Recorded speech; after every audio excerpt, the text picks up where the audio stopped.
Ndabasuhuje mu izina rya Yesu Kristo n'umwami wacu n'umukiza. Ni umugisha kubana namwe biri ku manywa nijoro, kandi mbifurije Noheli nziza n'umwaka mushya muhire. Ni ukuri nari ndimo mvuga ngo muzawurye ntuzabarye, kubera yuko n'Imana ihora itwifuriza muri Yesu Kristo. Amen. Amasaha nk'aya ngaya rero ndi imbere ya kamera nje ngo tuganire, twibukiranye bimwe na bimwe mu byo tuba twaragiye tubona, cyangwa se bimwe mu byo tuba twaragiye tuvuga. Turashima Imana iba yarabanye natwe. Nta handi rero turi, hano ni ku Bigega. Imana iba yaciye inzira tukabasha kuhatera kamera, tukabasha kuvuga imirimo n'ibitangaza by'Imana. Yego, Imana ishimwe cyane. Nta wundi rero urimo kubasuhuza ni Emmanuel Nganji. Ndabashimiye cyane abantu tujya tubana ku manywa na nijoro, abantumiye mu birori byabo bitandukanye muri iyi minsi itambutse, abantumiye mu mavugabutumwa yabo, tukajya gusangira imirimo n'ibitangaza by'Imana, tukajya kuvuga Imana Data wa twese ishobora byose. Imana yo mu ijuru ibaha umugisha, kandi Imana yo mu ijuru ikomeze kubagirira neza. Mu minsi itambutse ubwo ndimo kuganira n'abacuti n'abavandimwe, nibwo naje kunguka igitekerezo nsanga ngomba gukora ikiganiro cyitwa ibikomere byo mu matorero. Hari ukuntu tuba mu matorero twarangiza tukajya tugenda dukomerekeramo, ariko nyamara kandi turimo tujya no mu ijuru, nyamara bene data bakadukomeretsa. Bamara kudukomeretsa bakaba bazi ko turimo nyine tugendana, ariko nanone ukagendana n'umuntu ugasanga abantu barimo kujya bakorana umurimo w'Imana bafitanye ibibazo, kubera ko barakomereye, mugenzi we nyine mugenzi we yaragukomerekeje. Ugasanga rero iyo mibereho uyibayemo ku manywa na nijoro, ugasanga urimo urayikorana urugendo, ndavuga urugendo rujya mu ijuru. Hanyuma rero uyu munota, aya masaha, aya masegonda, nibyo ndi kubabwira, ndagira ngo tujye dukorana ibiganiro bitandukanye bivuga ku bikomere byo mu matorero. Yego, amatorero, iyo tuvuze amatorero ni aya matorero yose asanzwe ariho, kongeraho n'ari amadini ya ADEPR, kongeraho n'ari amadini yaba Yehova, yaba Isilamu, ariya yose umuntu yayita amatorero cyangwa se amadini. Ibyo bikomere rero tuzajya tugenda tubivugaho, n'ibikomere byinshi bitandukanye. Abantu bafite igikomere umuntu yatewe n'umushumba, cyangwa se cy'umushumba yatewe n'umukirisitu, igikomere umuntu yakomerekeye muri korari, igikomere umuntu yakomerekeye mu cyumba cy'amasengesho, ibikomere umuntu aba yaragiye akomerekera mbese henshi hatandukanye. Ibyo bikomere byose tuzabigarukaho, kandi tugende tubivuganaho, tugende tubiganiraho.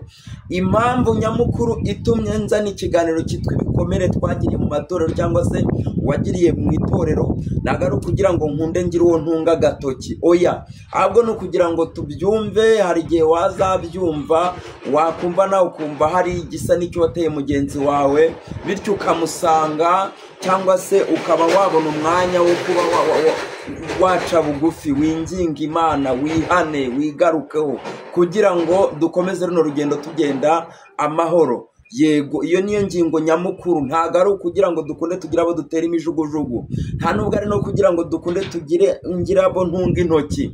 Baca umugani mu Kinyarwanda ngo umutunga rumwe izindi eshatu zose zikureba. Icyo turimo tuvuga rero cyane cyane by'umwihariko, icyo turimo dutangaza aka kanya k'uyu munsi, icyo ndimo kuvuga muri iyi minota cyane, ni bino bikomere nyine, kugira ngo tujye tubivugaho.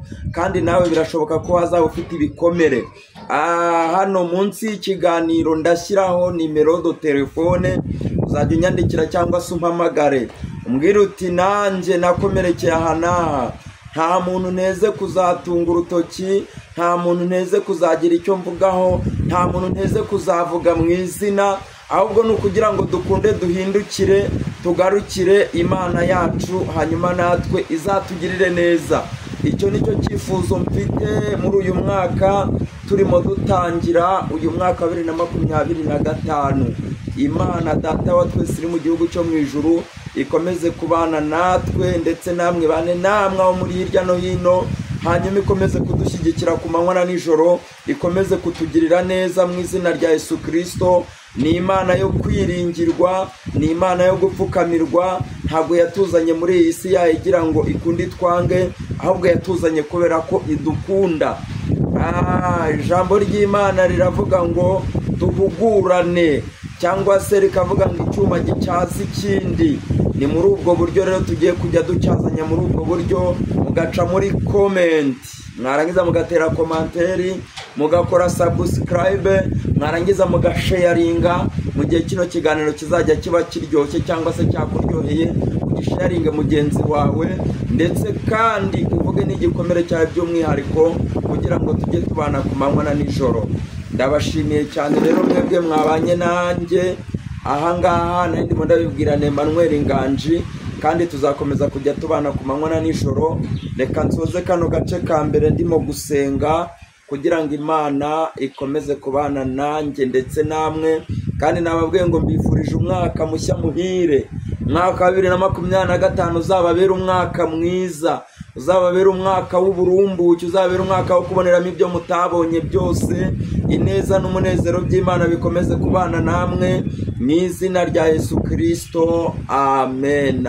Mana Data wa twese uri mu gihugu cyo mu ijuru, ndagushimye ndaguhimbaje ko wabanye nanjye guhera aka kanya Data wa twese kugeza nsoza kino kiganiro. Mweretse abazagikurikirana Data wa twese ni incamake y'ibiganiro tuzakora mu izina rya Yesu Kristo, bizabubake kandi bizahembura imitima ya bene Data. Ntazaba ari njyewe, ahubwo bizaheshe ikuzo n'icyubahiro izina ryawe. Soje mu izina rya Yesu Kristo, mbisaba mu izina rya Yesu, amen.